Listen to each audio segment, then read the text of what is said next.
Presidente, muchas gracias. Voy a tratar de resumir lo que se ha escuchado aquí por parte de quienes hacen algunas observaciones al proyecto. Anticipando esto, que cuando llegaron algunos comentarios y observaciones al proyecto, digamos, anterior, que es el mismo con la única modificación que le hizo el Ministerio de Agricultura, de las 14 proposiciones que se acogieron, entre otras cosas, literalmente, aquí en esta comisión, cuando se le dio el tercer debate al proyecto, se acogieron todas. Y quiero decir que siempre hemos estado abiertos a escuchar y a incorporar las inquietudes que han planteado especialmente algunos sectores. La primera inquietud que recogimos, quiero decirlo, que fue del Ministerio de Minas, porque este proyecto tenía el componente de riego. Y con toda razón el Ministerio de Minas nos decía que ese afectaba, sí, la generación de energía, por cuanto era extraerle una cantidad de agua permanente a los embalses y que efectivamente lo perjudicaba la generación. Y le suspendimos ese componente de riego, no lo tiene el proyecto. Me preocupa mucho que el proyecto actual por algunos sectores no se haya leído, incluido el Ministerio de Ambiente, y ya le digo por qué. Entonces decía lo de Minas, lo de Acolgen. Siempre nos ha dicho Acolgen que están dispuestos, abiertos a la discusión, a mejorar el proyecto, pero el documento que enviaron es totalmente contrario a lo expresado.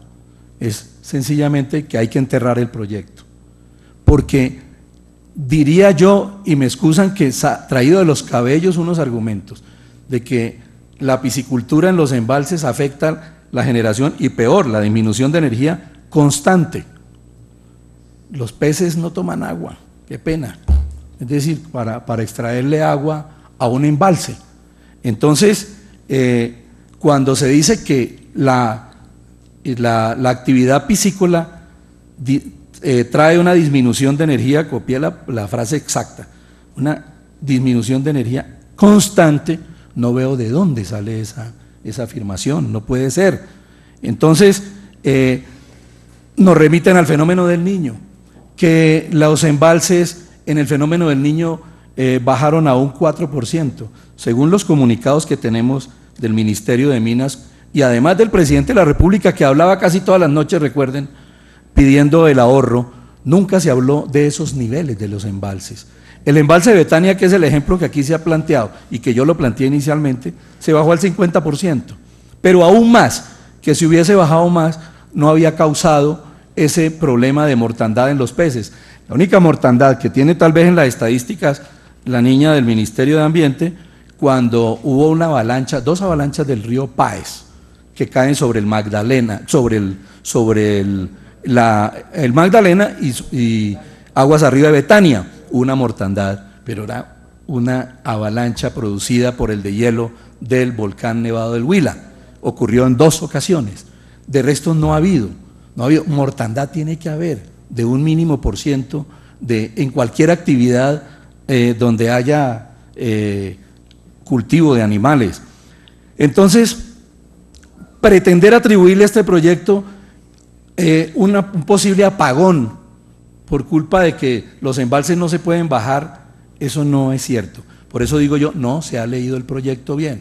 El artículo 5 del proyecto lo dice claramente. Tiene que haber una regulación, tiene que haber no solamente en la calidad del agua para autorizar el cultivo, sino en la capacidad de carga del embalse. Pero aquí bien lo dijo la doctora Sara Patricia, que lo tenía yo aquí anotado. Estos cultivos se establecen en zonas muertas del embalse, luego no afectan la generación en casos extremos como los que aquí se han planteado. Y siempre nos han dicho, o es como una especie, yo lo entiendo así, de amenaza contra un proyecto de estos, que se afectarían las tarifas, y el coco de las tarifas pues es terrible. Es decir, ¿quién está de acuerdo con que por un proyecto de estos se vayan a subir las tarifas de energía? Y que la obligación, y en eso estamos claros, la obligación de prestar un servicio público como el de la energía está en las generadoras. Es más, lo voy a decir esta tarde en un debate que hay en la plenaria del Senado sobre el tema de Electricaribe. Y yo le voy a decir al gobierno, el problema de Electricaribe es uno, que le debe a las generadoras, que arreglen ellos entre ellos, pero el gobierno nacional tiene que obligar a las generadoras a suministrar la energía, porque el Estado colombiano tiene que garantizarle al ciudadano el servicio de energía. El señor de Barranquilla que tiene una fábrica de helados, no va a decir, no, va y le cobran a Electricaribe o a X porque hay un apagón o un corte porque no le suministran energía, pero eso es otra cosa, sino que voy a enfatizar en ello, en la obligación que tienen los generadores también de prestar el servicio, de suministrar la energía, que les deban, arreglen el problema, en el juzgado, en el tribunal, donde sea. Ese es un problema que además sí, Electricaribe se ha caracterizado por muchas cosas no buenas, pero ese no es un problema del usuario. Entonces, aquí igual, es decir, no se va a afectar, digo yo, no se va a afectar ni se restringe la vocación la vocación eléctrica o de energía o de generación de energía de los embalses con este proyecto, porque para eso aquí están las regulaciones. Doctora Flora, no estamos creando ni competencias ni estamos creando funciones, estamos a través de este proyecto proponiendo el ordenamiento, proponiendo la coordinación, proponiendo que todas esas funciones que hoy no se ejercen se cumplan, porque las autoridades muchas no lo cumplen. Usted ponía el ejemplo, por ejemplo, la Autoridad Nacional Ambiental, la ANLA, fue el alcahuete de Mejesa en el Huila para que hicieran lo que hicieron, contrario a lo que hacía la CAM, que es la Corporación Autónoma Regional del Alto Magdalena, que hacía las advertencias y la ANLA, dependiente del Ministerio de Ambiente, pasaba por encima. Y pasó lo que pasó. Estamos en lo que estamos, eso lo iremos a decir ya en la audiencia del viernes. Entonces, que afecte la generación de energía en ningún momento. Quien quiera que lea el proyecto va a entender que no es así, porque ahí está claro, están los controles, están las advertencias. Imagínense el Comité Nacional de Acuicultura y Pesca, Ministerio de Agricultura, Ministro de Agricultura, Ministro de Ambiente, Ministro de Comercio, Ministro de Minas, Director sectorial de Pesca y Acuicultura del Ministerio, director de la corporación respectiva, y desde luego participa en él la empresa operadora de la hidroeléctrica. Entonces están todos los controles, todas las prevenciones. Es que lo de Betania, que lo ponen como mal ejemplo, es el mejor ejemplo, porque hoy es el único que está regulado, el único que tiene un plan de manejo, y el plan de manejo no es para el embalse, es para el plan de manejo de la piscicultura también, porque hay dos cosas. Una es manejar el embalse, que eso le compete al gobierno nacional, al ministerio X y Y otra cosa es un plan de manejo para saber si hay que descargar el embalse de peces cuando viene un fenómeno del Niño tan feroz como el que pasó, o se mantiene la carga y la responsabilidad no la asume en ningún momento, de acuerdo al proyecto de ley, no la asume en ningún momento. Si hay una mortandad, los generadores que están diciendo que quién responde o que si es que a ellos le van a cobrar los peces que se mueran en una eventual reducción del embalse para generar energía. De manera que eso, las comunicaciones, repito, que las tenemos todas del fenómeno del Niño, de cómo iban los embalses, nunca vimos, por lo menos en ella, voy a revisar nuevamente, que llegaran al 3 y al 2%, como se dijo aquí. Yo no lo he visto en ningún lado. Andesco, doctora, yo lamento que hayan llegado tan tarde, pero bienvenidos a la discusión del proyecto. Este proyecto se radicó el 20 de julio de 2014 y ustedes no habían dicho nada, absolutamente nada. Ni le puedo aceptar yo que venga aquí a decir que hay una alerta roja para la tilapia que se exporta o que se importa en Estados Unidos y que llega de Colombia. Ese no es un tema de Andesco, qué pena. Pero además una cosa, ya aquí lo explicaron, me quitaron o me ahorraron esa explicación. Una ONG que hace esa advertencia porque no tiene la información, no porque el producto sea malo. Si alguien se cuida, son los gringos. Yo he visto en las diferentes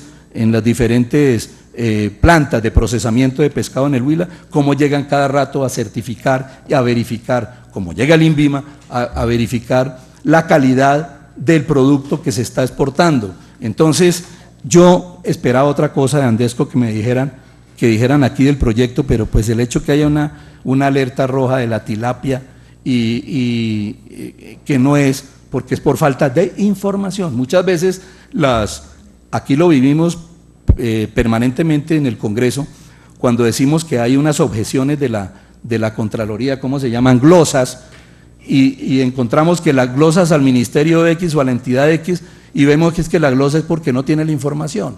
Entonces, eso es relativo. De manera que yo lamento que sea en esa forma, en que se planteen argumentos para decir que, es decir, ahí ve uno que más es la intención de decir que no se haga piscicultura en Colombia, que no hagamos esto para justificar lo que no tiene justificación. Entonces, el Ministerio de Agricultura, ya lo expresaban aquí, nosotros acogimos las 14 propuestas que presentaron textualmente, pero si hay nuevas, estamos dispuestos y pienso que esta comisión, porque esta comisión fue la que abrió esa posibilidad, y aquí fue donde se concertó ese nuevo proyecto, de manera que no hay ningún inconveniente, ni más faltaba. El doctor Néstor Franco hacía unos comentarios que son bienvenidos al proyecto, pero él antepone como fundamental que esto hay que sacarlo adelante porque es una necesidad. Esto no es una terquedad, ni que vayamos a favorecer, doctora, a los grandes, no. El proyecto también dice, este proyecto, y desde un comienzo, que los piscicultores que se vayan a establecer allí tienen la obligación de sembrar alevinos para la pesca artesanal, por ejemplo. Pero además, si volvemos a la explicación que hacía yo del proyecto, de la generación de empleo, de todo esto, la generación de empleo es, y quiero decir, en las plantas de procesamiento que hay en el Huila, que son aproximadamente unas 5, de las 80 empresas que producen en Betania, llevan a 5 o 6 plantas, y allí saben quiénes atienden o quiénes procesan el pescado, quiénes sacan el filete de la tilapia. Solamente madres cabeza de familia de los municipios de Rivera, Campo Alegre, Obo y Yaguará, que son los que están en la zona de influencia de Betania. Lo mismo irá a ocurrir en cualquier parte del país donde se haga. Yo hablaba aquí de los niveles de oxígeno, no que de noche sea más que de día, sino que la obligación, reitero, la obligación de EMGESA era o es inyectarle oxígeno a la represa. ¿Por qué? A la del Quimbo, doctora, para que le cuente allá a la ANLA. Porque la biomasa que dejó, que no extrajo EMGESA del vaso, del embalse del Quimbo, se descompuso, se dañó, todos esos desechos, la madera, allí se descompuso. Por eso los niveles de contaminación hoy del Quimbo, donde no hay una sola jaula de pescado, son altos, son muy altos. Y yo lamento, doctora, yo por eso le preguntaba ahora aquí en voz baja, ¿qué cargo tenía usted en el ministerio? Porque lo que nos dijo el ministro, su jefe, allá en la Comisión Quinta del Senado, fue totalmente distinto a lo que ustedes vinieron a decir hoy. Pero estamos dispuestos a escuchar unas explicaciones técnicas que no vienen al proyecto, porque los controles, repito, de la calidad del agua, los controles para la capacidad de carga de los embalses está establecido en el proyecto. ¿Y quién lo hace? Hay un comité, hay una autoridad. Y mire esto, la única observación que hizo el Ministerio de Ambiente fue que excluyéramos del proyecto los lagos y lagunas naturales, las ciénagas interiores permanentes asociadas a los sistemas fluviales, etcétera. Eso se sacó del proyecto. Entonces yo creo que usted está viendo el proyecto anterior y no el actual, porque en este no está esa parte, en el anterior sí estaba, y nosotros lo excluimos precisamente por iniciativa del ministro de Ambiente. De manera que hay muchos temas más que aquí se han dicho, pero yo quisiera dejar ahí porque ya la hora, entiendo que la plenaria de la Cámara está convocada para las 2 de la tarde, y pues esto se debe levantar antes, y hay otras personas que quieren intervenir. Pero dejo claro finalmente, lo que nosotros estamos reclamando es para las comunidades en materia de empleo. Esto es una compensación para las comunidades afectadas por la construcción de embalses.